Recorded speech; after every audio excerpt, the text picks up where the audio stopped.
Good day, IUP. Today we have the extraordinary pleasure of introducing you to a local celebrity that you may never have heard of. He rarely seeks the spotlight, but he is always there when needed. And today he has invited us to his home for an exclusive interview.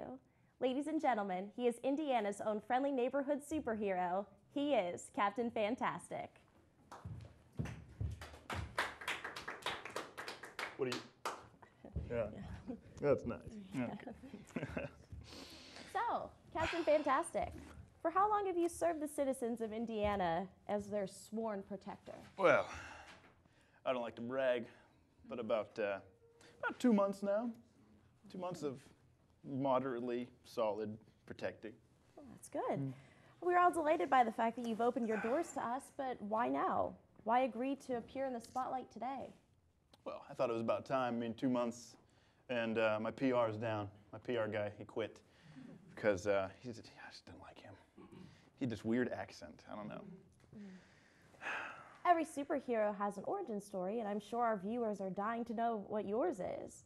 How did you develop your powers? What are they, and why use them so selflessly?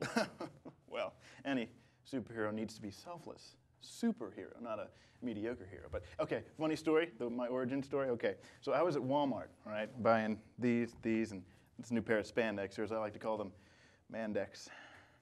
So I was at Walmart and I got these, and I go out and sit in my car, and I'm listening to the new Justin Bieber CD that I'd gotten in there. Oof, man, that kid.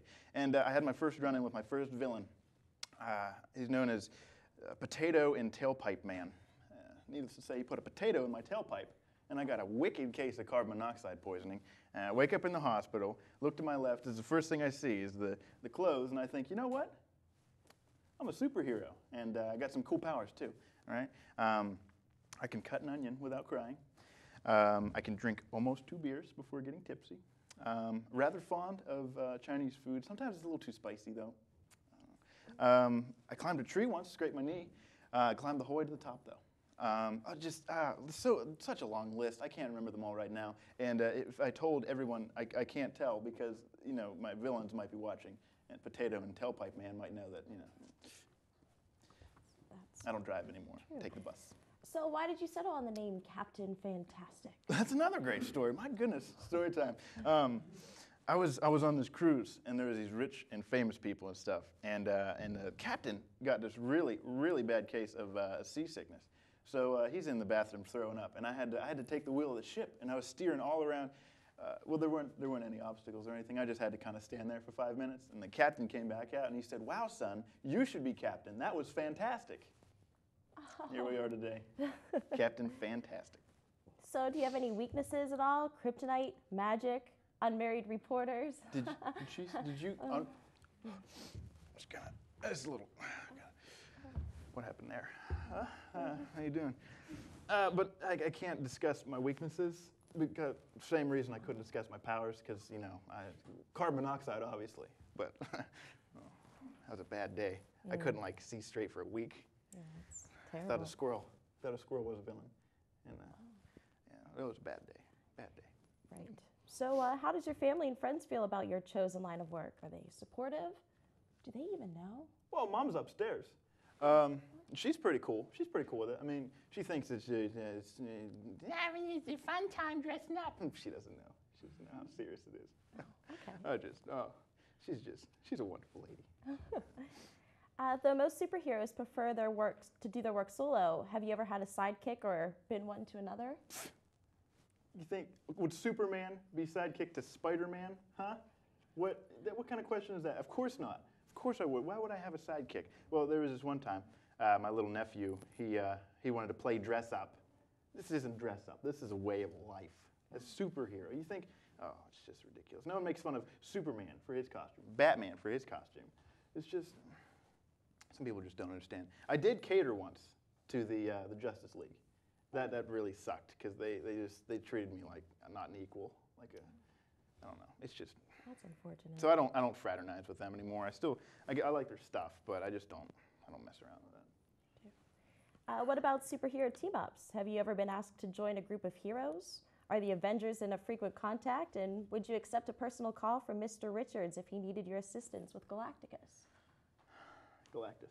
And no, because Mr. Richards, Mr. Fantastic, higher rank, captain. Captain is higher than Mr. Goes Mr. Captain. I don't know, but I just don't like him. Mr. Old Stretchy. What kind of power is that? I mean, I can cut an onion, like I said, without crying. Can he do that? I doubt it. I don't know, but the Jehovah's Witnesses came by the other day, and they wanted me to join them. I've never heard of them before, though. So I didn't know. I didn't want to damage my image. I don't know if they're supervillains, superheroes, or what. So, and Neighborhood Watch. I got a flyer on my door once, but other than that, no, really, I just do my own thing. So did you ever quit or get close to quitting? If so, why? Well, there was that one time where I was catering, and Wonder Woman came up, and she said, "That was so sweet of you to prepare these wonderful food for us." And just the condescension in her tone made me say, you know what, I almost hung up the cape, but then I walked past a shiny surface and I saw myself wearing the cape, and I'm like, I can't do that to myself, or the people of Indiana, or the world, for that matter. What was the most memorable moment of your career? What was a memorable moment? Well, I was in the newspaper, okay? Like 5 days ago, it was page 15. There's this old woman who had this cat, and the cat climbed up in the tree. And I tried to climb up to get it, but I'm scared of heights.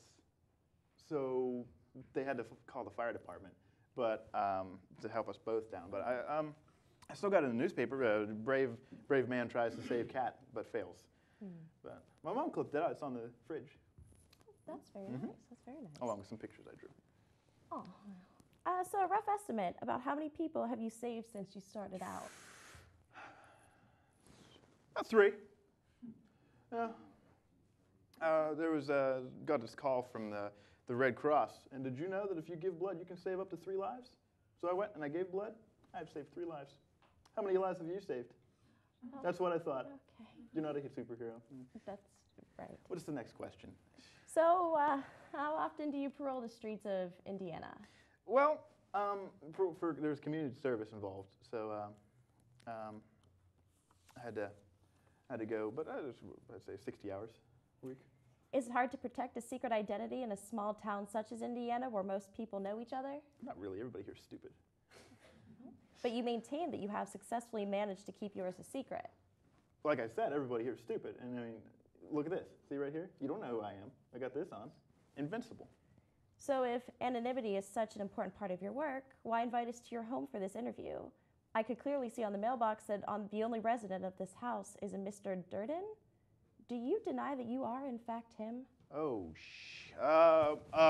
sorry. I'm getting a urgent supersonic hearing call from the mayor. There's some. I gotta go. You never said you had super hearing. I guess that's all the time we have. Join us after the break to see our field reporter Ben Urich's exclusive interview with Mr. Tony Stark about the newly announced merger of Stark Industries and Gotham City's own Wayne Enterprises. I'm Sally Floyd. Have a good evening.